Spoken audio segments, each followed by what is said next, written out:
Byron Buxton is back in the Twins lineup, but we might not be seeing Ryan Jeffers for quite some time.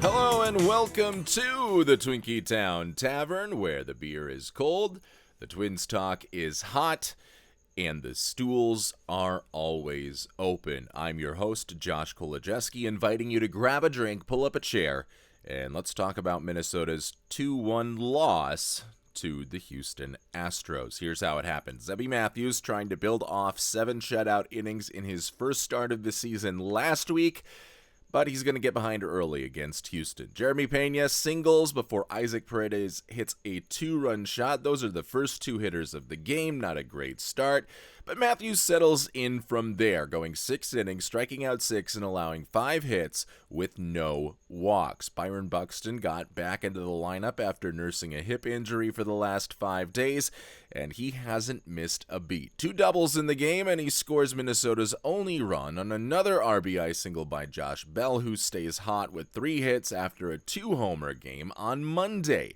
The Twins threatened to put together a 2-out rally in the bottom of the 9th with an Orlando, not my brother Oswaldo Arcia, single and a Luke Keeschel hit by pitch. Those runners then advance on a wild pitch, putting the winning run in scoring position with 2 outs, but Buxton pops out into foul territory to end the game. The Twins lose 2-1. They fall to 22-27. They're in 3rd place in the AL Central, 5.5 games behind the first place Guardians, and just a game and a half behind Texas for the final AL wildcard spot. So let's get into it. Thanks for joining us here on another marvelous night, a Tuesday night. Obviously a little bit unfortunate that the Minnesota Twins come away with the loss here. They go 1 for 7 with runners in scoring position, that 1 for 7 being the aforementioned Josh Bell hit, and they leave 9 runners on base. So really, despite outplaying Houston for the majority of this game, out of the first 2 batters of the entire contest, Minnesota walks away with from this one with a pretty frustrating loss. It's going to be frustrating when you leave 9 guys on base, only score 1 run, have 8 hits in the game, and lose by just 1 run. Nothing seemed to be going right in the situational hitting category for the Minnesota Twins, but you kind of expected that situational hitting luck to regress towards the mean after how hot the Minnesota Twins were at the beginning of this season, and especially with bases loaded situations, how good those stats were. They were probably unsustainable, and we get to see a glimpse of that in this 2-1 loss. So the series evened up at a game apiece. Minnesota trying to slowly work its way back up to 500, now falls 5 games below 500. Remember, this was a team that at one point had the best record in the American League, and really it doesn't take too much to achieve that, because none of the teams around the American League are really running away with anything. Maybe the Tampa Bay Rays and the New York Yankees, but in the AL Central and AL West especially, it is not as if you have some titans to deal with. So just because Minnesota is 5 games below 500 at this point in the season does not mean that they are a broken team and don't have any chance to make a run for the playoffs. It will be a little bit more difficult, and we'll talk about one of those reasons why later on in the show. But let's get it started with some good news, and that was Byron Buxton being back in the lineup. He had missed 5 games with that hip injury. I think it was his hip flexor. And after the first game, after the game in which he injured the hip flexor, the Twins weren't too panicked. I think Derek Shelton even said that, Buxton probably could have gone back into the game. But with a guy of Buxton's injury history, you kind of want to let him work back into it at his own pace. So I have no problem having him sit out a couple of games. And in fact, Minnesota won some of those games that Byron Buxton was out. So it's not as if missing those 5 games, and instead of going on the 10-day injured list and bringing up like Kyler Fedko or something like that, would have. It's not as if that would have hindered what the Twins were able to do. It's not as if this injury really was taking up a roster spot for a player that just couldn't get it going.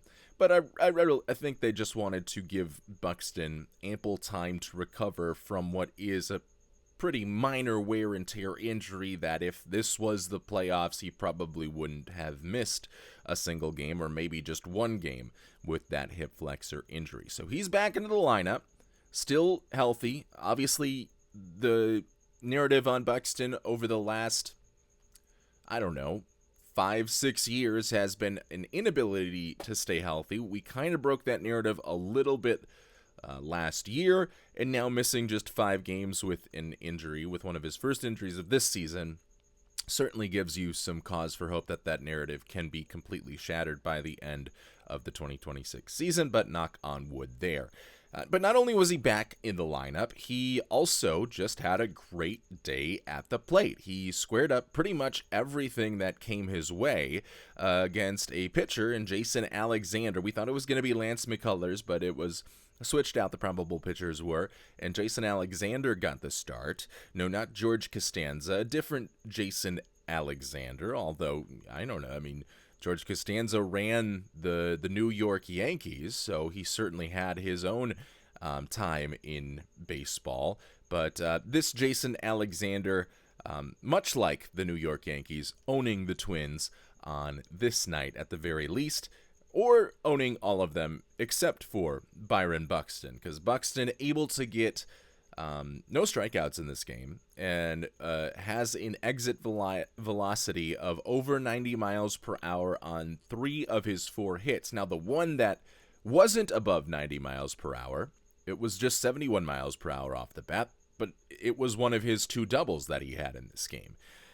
So, it sometimes doesn't have to be the hardest hit of balls, because even the expected batting average on that particular pitch was a .610 batting average. I don't know if most of the players that get that hit are going to be able to turn that into the double that Byron Buxton was able to, but the speed also certainly helps right there. So still hitting everything hard. Doesn't look like we have any issues there, and that's kind of always the problem and the worry when you see guys come back from injury, is if that time off of not swinging a baseball bat hardly at all because of the injury hindering your ability to do that, do you just fall back into your old habits and whatever adjustments you've made throughout the course of the season that have helped you improve throughout the year?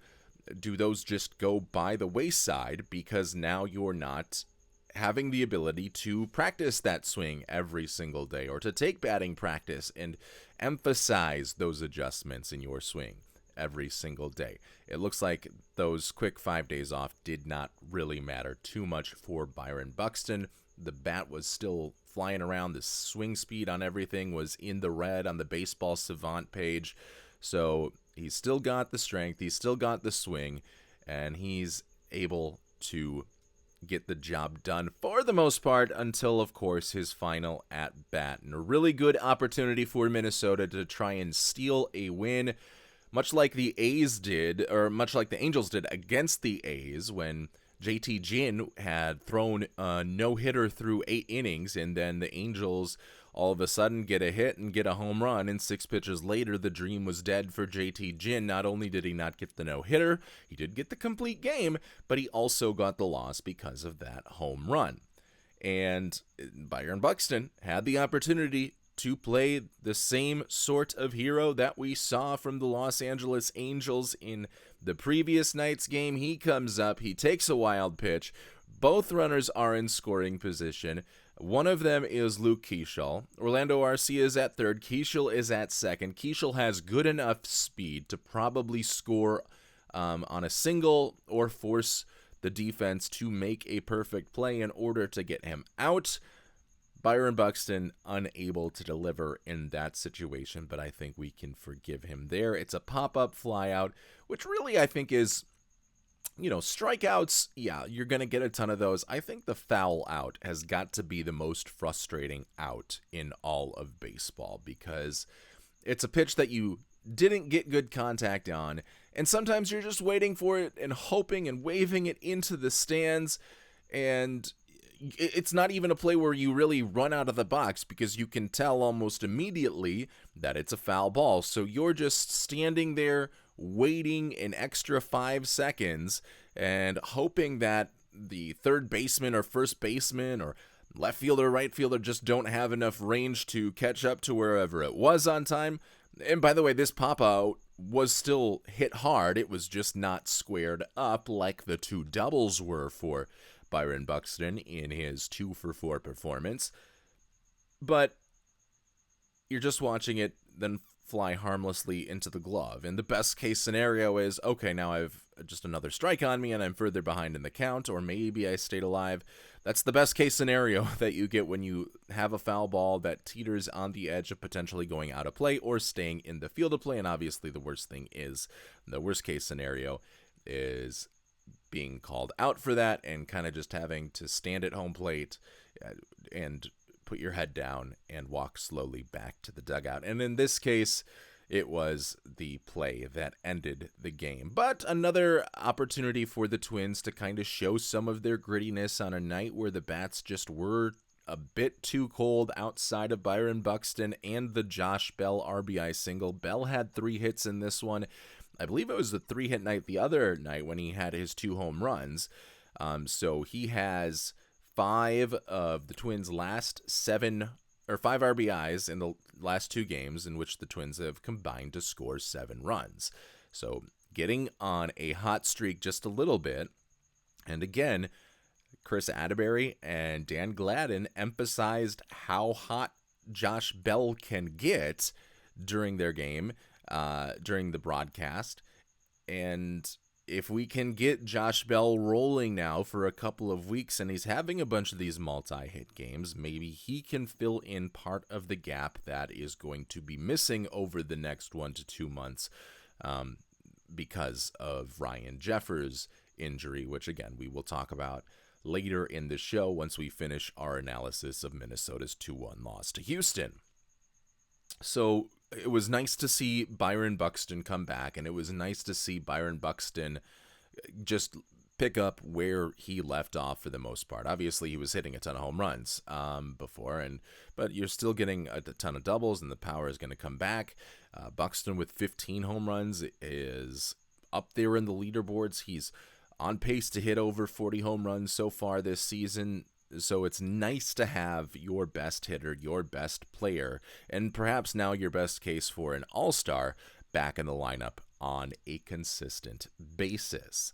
Now let's move over to the other side of the field and talk about the pitching performance from Zebby Matthews. And this also was encouraging. Much like Kendry Rojas the night before, Matthews gets into some trouble early in the first 2 hitters that he faces.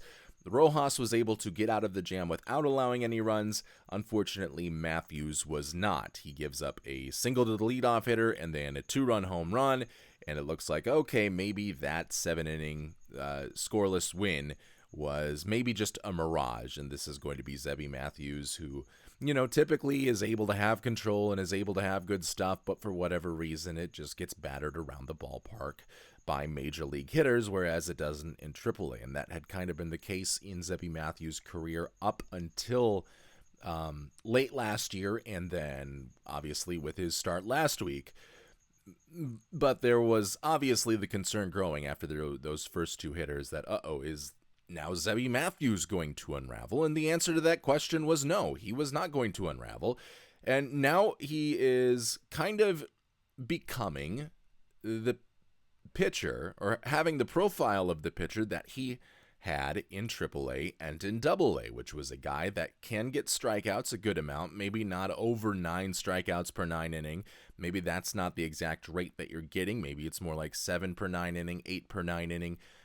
But he has the stuff to get those whiffs, to get everything going for him.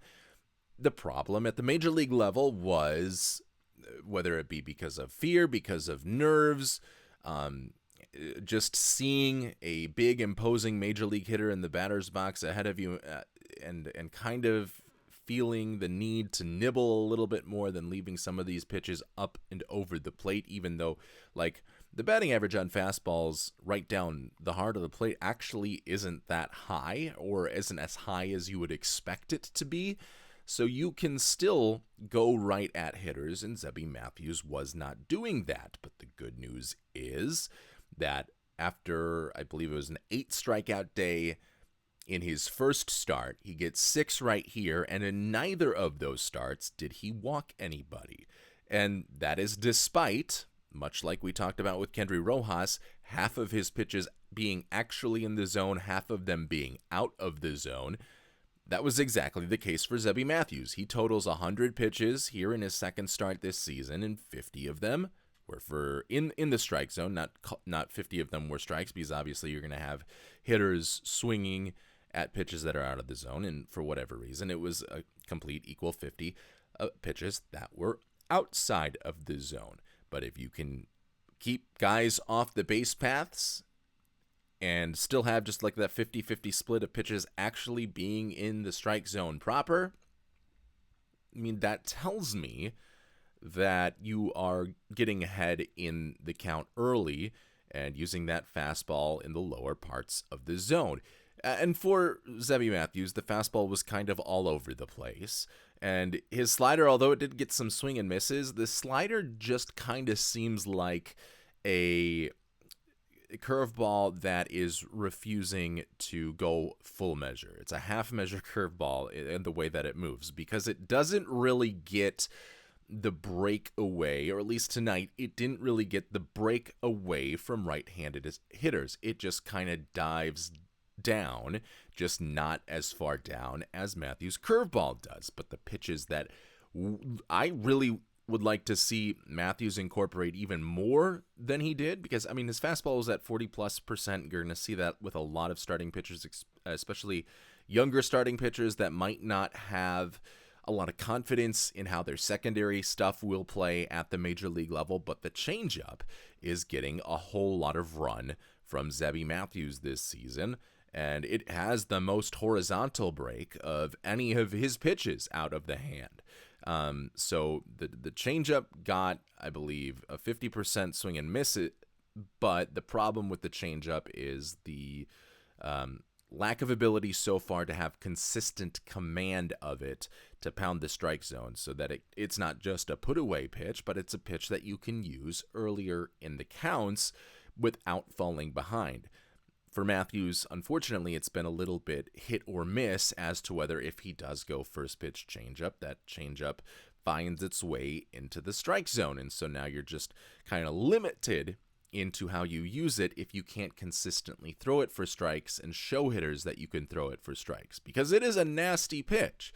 But hitters are not going to wave at it all that much if they feel like, more often than not, when they see it's a changeup out of the hand, that it's going to miss the strike zone for a little bit. The tunneling won't help you. It'll just be a ball, a very pretty ball, based on just how it moves, and it will run away from your left-handed hitters and move in towards your right-handed hitters. But if he can get the command of that changeup down and throw it where he wants, and he's been able to get the command now of all of his other pitches down, it's not as if the changeup is the first one that he hasn't been able to probably throw as consistently as he would like. First couple starts of his career was every pitch that he was not able to have command of and throw wherever he would like. But so far, we're seeing, okay, he can light up the strike zone with a bunch of fastballs. He can get the curveball to come in on the back door, or the slider, or the sinker.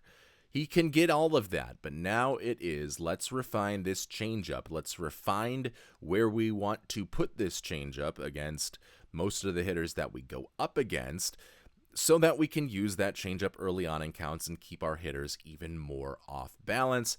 and give ourselves more success without falling behind in a lot of counts, and then giving the hitter the advantages in those plate appearances where the pitcher falls behind early on in the counts.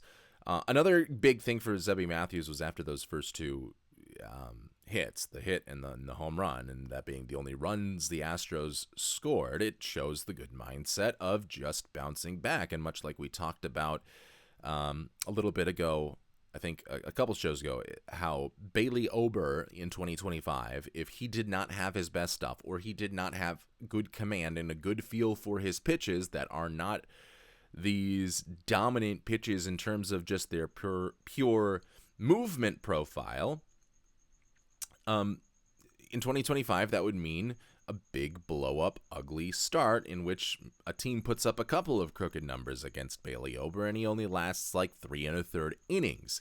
Zebby Matthews, when he has had guys get on base against him, has struggled to keep that traffic from scoring, and has struggled to, that's when most of his command struggles have been. So you have to overcome that mental side, and some steps were made in the right direction for Zebby Matthews into getting over that mental side, because after the two hits, you wouldn't blame most starting pitchers for kind of going back into old habits of nibbling. But to Zebby Matthews' credit, he did not nibble. We already mentioned he lit up the strike zone, and he continued to attack hitters, and he showed no fear in attacking hitters because of the 17, I guess Baseball Savant calls them batted ball events. Of the 17 balls that were hit into play against Zebby Matthews, 8 of them were hard hit contact. So it's not as if he's just inducing a lot of weak contact and he's seeing that and he just feels more and more confidence to continue to pound the zone. No, he's seeing that these Houston hitters can still get a good exit velocity, I guess, off of his pitches, and doesn't shy away from those pitches throughout the rest of the game, and stays with his full pitch repertoire so that the Houston hitters stay off balance throughout the rest of the game. And he keeps Minnesota in the game throughout his 6 innings. His fastball continuing to look very good in terms of velocity. It's sitting around 96. And as much as we malign his slider for kind of just being a curveball that hasn't fully developed through puberty just yet, the curveball itself has been excellent in terms of its break, and he did get a lot of swing and misses on the curveball. I think overall tonight, the swing and misses, the whiff rate was about 11 out of 42 or 11 out of 41, so decent, about league average.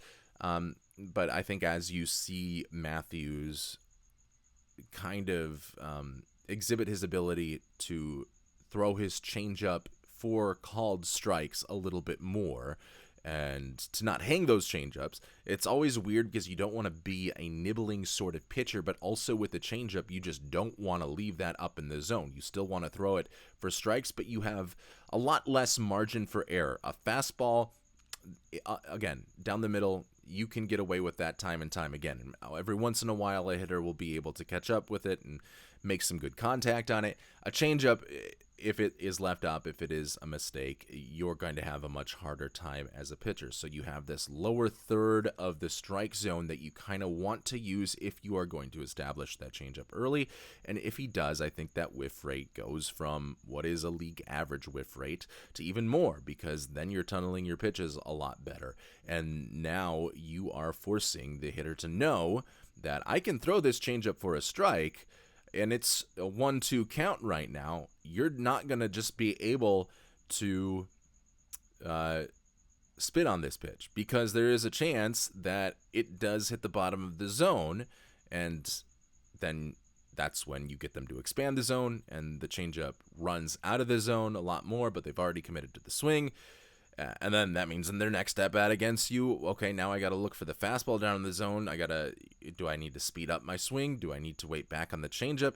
And now you're getting into the hitter's head a whole lot more. And I think all of that will come if Zebby Matthews is able to command that changeup just a little bit better than he was in this game. But all around a good start by Zebby Matthews. His ERA now at 1.38 through 2 starts, through 13 innings.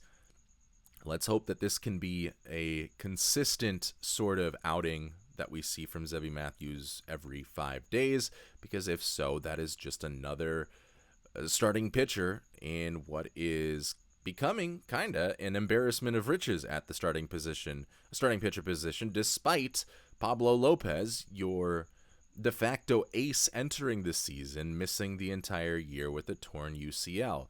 It's a credit to the Twins' development. It's a credit to the regime, not only of just Jeremy Zoll, but obviously the regime that brought in Taj Bradley, that brought in Kendry Rojas through trades, and that would be the Derek Falvey regime. And that deadline sell-off is looking a lot better for Minnesota as we start to see guys like Kendry Rojas and hopefully soon, someday, Alan Roden as well, all coming over in that same trade. And hopefully we continue to see Taj Bradley play at an excellent level as well. All right, that is the game. That is the 2-1 game. Let's talk about some other things that came up before, during, and after this contest, however, surrounding the Minnesota Twins, and that is a lot of musical chairs on the active roster. 3 guys are out, 3 guys are in, and 1 guy is off of the team completely now. First, the elephant in the room, Royce Lewis down to AAA. I thought the beginning of the series would have been the perfect time to send Royce Lewis down. The Twins opted to wait a day, but they do send Royce Lewis down to St. Paul, and that is where he will have the opportunity to find his bearings. And we talked about it a couple of days ago. How much confidence do you have if Royce Lewis is able to catch up to fastballs now, but it's a league where those fastballs average 92, 93 miles per hour?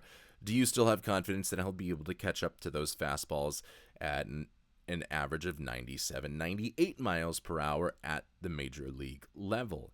So I don't know, even if Royce Lewis has an extended period of success down there, if that will be enough for us to have faith in him when/if he is ever called up again. Maybe the other day was the last time we'll ever see Royce Lewis in a Twins uniform. I hope not. I think there was a lot of hype around him coming out of that 2017 draft. He wasn't the de facto number 1 pick. You might remember that was Hunter Green, who was kind of a Sports Illustrated called him the next Babe Ruth. Little did we know that we would be getting the next Babe Ruth later on in that upcoming fall when Shohei Ohtani came over. But Hunter Green was that enticing two-way player. Minnesota opted not to go after him in order to save some of their draft bonus money, and instead went with Royce Lewis with that first overall pick. But just because Lewis wasn't the best prospect in his draft class on draft day does not mean that he was not highly touted. He certainly was, and we saw that in 2022, and we saw that in 2023. If there's any chance that him now at 26 years old can fight out of whatever long extended slump, or maybe just pray to the baseball gods and repent for the crime of saying that you're just not a guy that does slumps, the infamous comment made all the way back in 2024. And hopefully the baseball gods listen and give Royce Lewis a chance to succeed. I don't think that there are many Minnesota Twins fans or Twins coaches or Twins players, despite what Royce Lewis has said. I don't think there are many people that are rooting for his failure. I think we are all frustrated by his recent failures, but we're all cheering for him to be that came up and hit grand slam after grand slam that always seemed to have the perfect moment for his home runs, a la Roy Hobbs in The Natural during that 2023 campaign, where he gets the 15 home runs in only like 68 games, and a bunch of them are grand slams, and every time he came up to the bases loaded, you're like, is he going to do it again? And every single time, yes, he did it again. but we are long removed from that hitter. And if he can't find his bearings at the AAA level, then it might be the end of Royce Lewis in a Twins uniform. It is the end of Justin Topa in a Twins uniform after his ugly 2/3 of an inning against the Houston Astros yesterday, where he gives up 3 runs, allows Houston, who was down 6-0 at the time, to get some life, and thankfully the rest of the bullpen was able to shut it down. But Topa has been DFA'd, so he's off the 40-man roster. He is off of the active roster. He didn't have any option. Well, I don't know if he had any options left, but they needed to open up a couple of 40-man spots because of some of the other moves that the Twins made that we'll talk about here in just a second. So that does not close the book completely on the Jorge Polanco trade, but it does close the book about 2/3 of the way there on the Jorge Polanco trade. You might remember the Twins traded Polanco for Anthony DeSclafani, who never pitched with the Twins because he suffered a season-ending injury in spring training. Justin Topa was another one of those guys. He missed most of his first season with the Twins with an arm injury, has been all right when he hasn't been injured in 2025, but by and large in 2026 has, even though he's the saves leader for your Minnesota Twins with 2, tied with Luis Garcia, he just has not been able to cut it, and he has this weird delivery where it's sidearm, and it doesn't look like, I mean, obviously his body is all going into it, but it just doesn't look mechanically sound from my very untrained eye. But we are 2/3 of the way closed on that Jorge Polanco trade. Jorge Polanco had a walk-off hit in the Game 5 of the ALDS against the Tigers last year. It looks like, even though he's not on the Mariners anymore, that Seattle got the better end of this trade. Obviously, that will all depend on what Gabriel Gonzalez, who is still a highly touted prospect and is at AAA and is knocking on the door to become a major leaguer. It will all depend on what he is able to do, how much success, and how long he has success at the major league level. And then also off is Ryan Jeffers. He is going to be on the 10-day injured list. The injury that he has is, they originally said yesterday that it was going to be a wrist sprain, but no, this is going to be a hamate bone fracture. So a little bit worse than what the initial expectations were. Looking up and doing research, I'm not a doctor, but just seeing what the typical recovery time is for a baseball player, because needing to swing a bat, obviously, even if it heals a little bit and there's not as much pain, it's still going to affect your ability to swing, and that pain is probably going to be there when you're swinging the bat at a high bat speed like of 75 plus miles per hour. I'm differentiating that from the pitch speed, but the typical high bat speeds are in the mid to upper 70s of how fast that bat is moving through the strike zone. So Jeffers is going to be on the 10-day injured list, but he's going to miss about 4 to 8 weeks from what I was able to tell. Sometimes you can start swinging in that 4-week window, and then it just depends on when you feel is right in that 4 to 8 weeks, but you can usually start swinging 4 weeks in. And I think best case scenario would be Ryan Jeffers starts swinging 4 weeks in, has a minor league rehab assignment 5 weeks in, and then he is back at the beginning of July or the end of June. But the Twins are certainly going to miss his bat in the lineup, and now you're going to hope that he is still the same hitter after he returns from that injury, and that there aren't any lingering effects from that injury. And then also off the 40-man roster, technically, it is Garrett Acton, who was transferred from the 15-day injured list, where you have to stay on the 40-man roster, to the 60-day injured list, where you are now off of the 40-man roster, technically. And the reason we needed 2 guys off the 40-man roster is because Jeffers' replacement is Alex Jackson, and he was not on Minnesota's 40-man roster. And he needed to find a place, so you needed to get rid of somebody. They get rid of Justin Topa, and then also Orlando Arcia is being called up basically to replace Royce Lewis. Now, yesterday I said I would much rather have Kalen Culpepper. It's not like I don't think that Orlando Arcia does not deserve the call-up based on the numbers recently that he's been putting up in the month of May at St. Paul. We mentioned how good the numbers for Kalen Culpepper were at AAA in May, but I will say that Orlando Arcia's have been even better. Now he is older and going up against younger pitchers and has major league experience, so you'd expect him to put up pretty good numbers. I'm just not super excited, even though he did have a single today. I am not super excited about the fact that now it's not Royce Lewis that is blocking Kalen Culpepper, who looks like he should be major league ready now, if not soon. Orlando Arcia just does not get the blood going for me. Alex Jackson, I think he was probably the only option to bring up as your catcher, and it just sucked that he was on the 40. I mean, I guess it doesn't suck that he wasn't on the 40-man roster, because now we never have to see Justin Topa pitch for the Minnesota Twins again. So maybe it is, a blessing in disguise that he wasn't originally on the 40-man roster, even if it did mean we had to get rid of one of our players who was on the 40-man roster. And all this to say is Justin Topa can certainly return to the Minnesota Twins if he gets through waivers. I don't know if he will, but in that instance, he would still be off the 40-man, but he could at least stay in the organization and pitch at AAA St. Paul.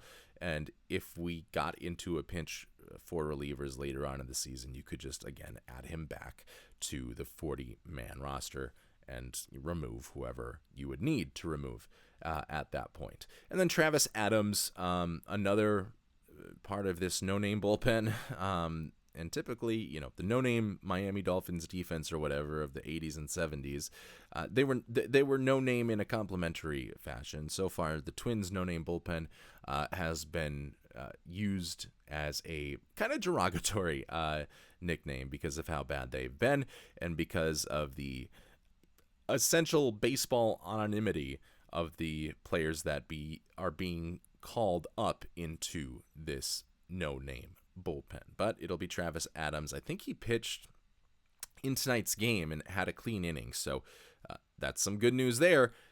So once again, just to recap that is Royce Lewis down to AAA. That is Justin Topa, DFA. That is Ryan Jeffers on the 10-day injured list with an injury that can take from 4 to 8 weeks to recover from.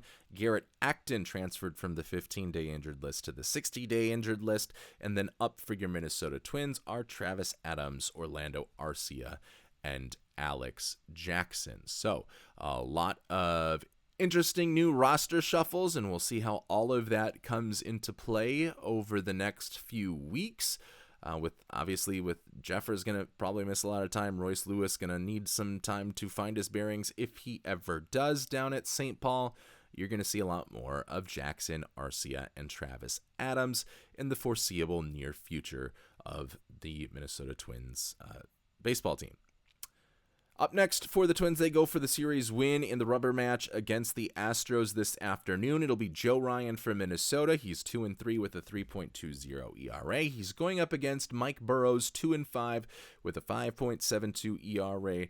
Really, Burrows doesn't have any super elite pitches, but he does mix his pitches really well, where all 5 of his pitches, I believe, he uses at more of a 15% rate. He tries to keep you guessing. Obviously, it hasn't worked against the hitters that he's gone up against so far, but he has a nice, consistent mix of a 4-seam, changeup, slider, sinker, and curveball. So he could be a guy, despite the ERA, that could fool Twins hitters, especially on a getaway day, and this being the last game of their, 9-game homestand, and right before they go now on a 10-game road trip to 3 different cities, albeit with a break after Wednesday's game. They don't have a game being played on Thursday. So first pitch for this one is 12:40. See if the Twins can win the rubber match of this series against a Houston Astros team that has